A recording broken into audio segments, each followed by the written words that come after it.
scars. When Jesus rose from the dead, he carried with him the scars of his suffering. Wounds on his torso from where he was whipped, scars in his wrists and ankles from where he was nailed, a hole in his side from where he was pierced by a spear. Jesus, with all his divine power, could have risen with a new body. He could have risen free from his scars as if they had never existed. But he didn't. Jesus rose bearing all the wounds of his suffering. He carried with him the legacy of his physical trauma. Jesus did not try to hide from his grief, from his pain, from his trauma. He bore it for the world to see. In new life, in rebirth, Jesus acknowledges the pain of his past whilst freeing himself from its power.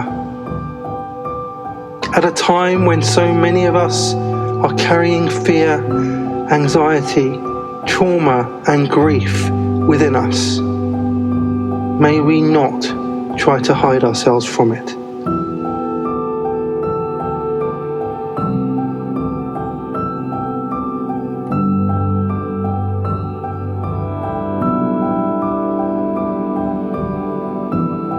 The invitation of Jesus is to acknowledge and recognize the scars we carry with us and commit to the work of freeing ourselves from their power.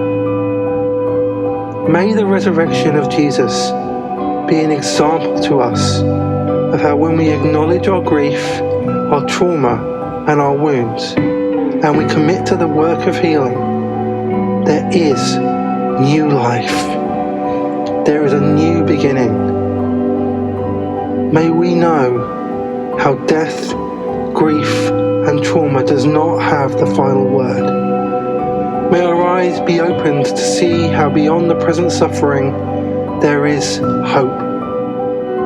May we know this will not last forever.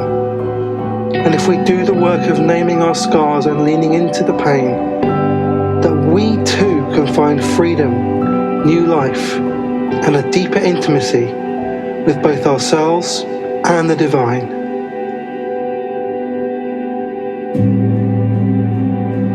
For in resurrection, we embrace our full humanity, and in this, we find our most divine selves and solidarity with the Jesus who leaned into his own pain to find freedom and new life.